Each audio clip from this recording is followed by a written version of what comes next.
வணக்கம். சுப்பிரமணியம் யோகாமணி சேனலுக்கு உங்களை அன்புடன் வரவேற்கிறேன். இன்றைக்கி சமையல் குறிப்பில் நம்ம பார்க்க போகிறது 7 காய் கூட்டு எப்படி செய்கிறதுன்னு பார்க்கலாம் வாங்க. அனைவருக்கும் அன்பு வணக்கம். திருமதி சுப்பிரமணியம். சமையல் குறிப்பில் நம்ம இன்றைக்கி பார்க்க போகிறது 7 காய் கூட்டு. அதாவது திருவாதிரை அன்னைக்கு செய்கிற ஒரு கூட்டு இது. இப்போ அதுக்கு என்னென்ன செய்கிறதுங்கிறது நான் எடுத்து வச்சுருக்கிறேன். முதல்ல குக்கரில் துவரம் பருப்பு வேக வச்சுருக்கேன். அது முதல்ல நல்லா வெந்துருச்சான்னு பார்த்துக்கலாம். ஒரு 1/2 கப் துவரம் பருப்பு எடுத்து நல்லா கழுவிட்டு மஞ்சள் தூளும் பெருங்காயத்தூளும் போட்டு குழைய வேக வச்சுருக்கிறேன். இப்போ இதை ஒரு பாத்திரத்தில் மாற்றிட்டு இந்த பாத்திரத்துலேயே அந்த காய்கறிகளை போட்டு வேக விட்டுறலாம். இந்த 7 காய் கூட்டுக்கு மொத்தம் 7 காய்கள் எடுத்து வச்சுருக்கிறேன். எல்லாமே நாட்டு காய்கள். அதாவது சக்கரை பூசணிக்காய், வெள்ளை பூசணிக்காய். இது சவுப்பு பூசணிக்காய்ன்னு சொல்லுவோம், இதை தடியங்கான்னு சொல்லுவோம். இது முதல்ல குக்கரில் போட்டுறேன். அப்புறம் மொச்சப்பயிரும் போட்டுறேன். சக்கரவள்ளி கிழங்கு இதெல்லாம் நல்லா கழுவிட்டு நறுக்கி திரும்ப தண்ணியில் தான் போட்டு வச்சுருந்தேன்.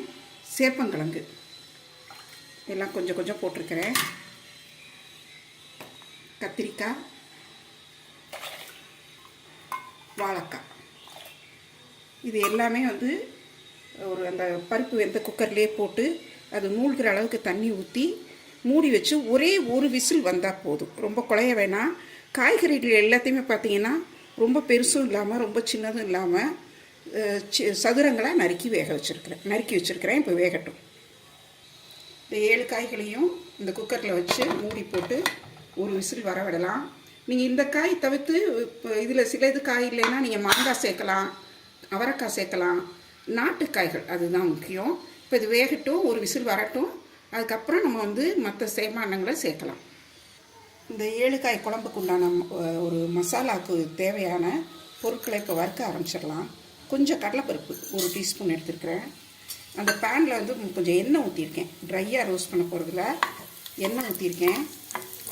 இந்த கடலைப்பருப்பு கொஞ்சம் வறுபட்டுட்டும். ஒரு 1/4 ஸ்பூன் வெந்தயம் சேர்க்குறேன். ஏற்கனவே அது சுட்டுக்கிற எண்ணெய்ங்கிறதுனால அப்படியே வறுப்பட்டுரும். அடுத்தது ஒரு 1/2 ஸ்பூன் மிளகாய்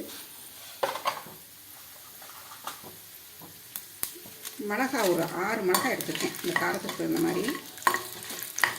இதுவும் வறுப்படட்டும். கொஞ்சம் சீரகம் சேர்த்துக்கலாம். ஒரு 1/2 ஸ்பூன் அளவு சீரகம் சேர்த்துட்டேன்.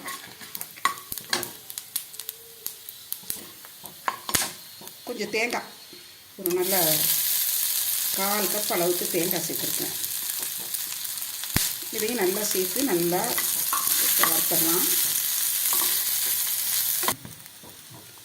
எல்லாமே நல்லா வறுத்துருச்சு. இதில் இப்போ நல்லா 1 டீஸ்பூன் தாராளமாக மல்லித்தூள் சேர்த்துட்டு அடுப்பு ஆஃப் பண்ணிடுறேன்.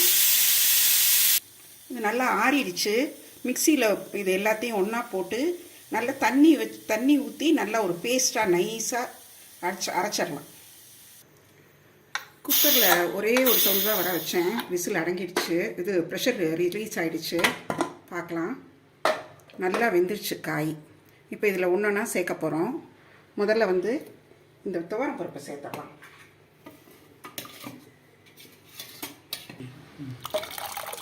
துவரம் பருப்பை சேர்த்துட்டு அடுப்பை பற்ற வச்சிடலாம். இது தேவையான உப்பு போட்டேன். அடுத்தது புளி, ஒரு எலுமிச்சம்பழம் அளவு புளி ஊற வச்சு கரைச்சி வச்சுருக்கிறேன். அதையும் இதில் சேர்த்துடலாம். இந்த குழம்பு இது கூட்டுன்னு சொல்கிறோம், ஆனால் இது ஒரு குழம்புன்னு தான் சொல்லணும். நமக்கு எப்படி தேவைப்படுதோ அந்த மாதிரி ஒரு கன்சிஸ்டன்சி வச்சுக்கலாம். உங்களுக்கு ரொம்ப காயும் பருப்பும் சேர்ந்து தான் இருக்கணும்னு நினச்சிங்கன்னா நல்லா கெட்டியாக வச்சுக்கோங்க. நான் இன்றைக்கி கொஞ்சம் குழம்பு கன்சிஸ்டன்சியில் தான் வைக்கிறேன். ஏன்னா நம்ம அரைச்சி வச்சுருக்கிறதையும் ஊற்றுறப்போ இது நல்லா கொதித்து வரப்போ கெட்டி ஆகிடும்.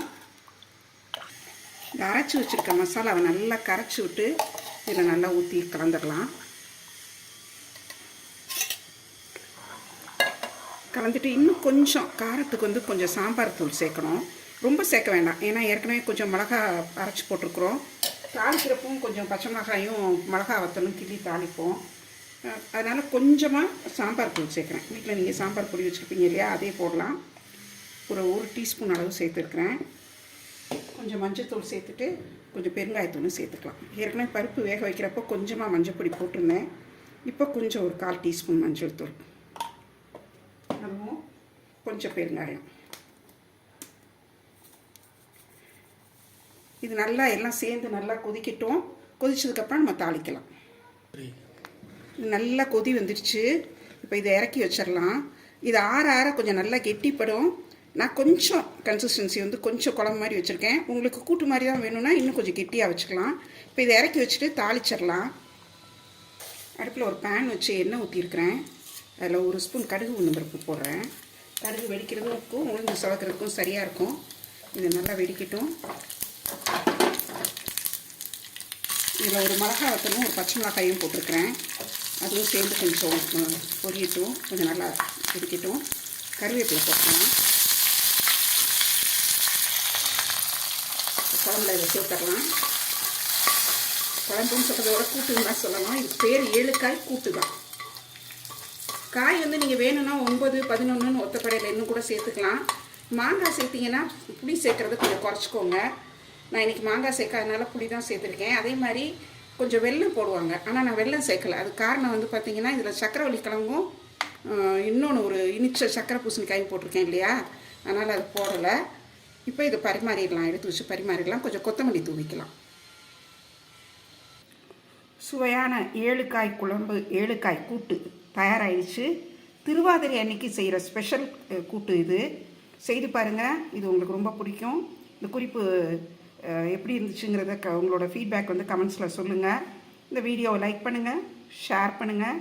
எங்கள் யோகாமணி சேனலுக்கு சப்ஸ்கிரைப் பண்ணுங்கள். நன்றி, வணக்கம்.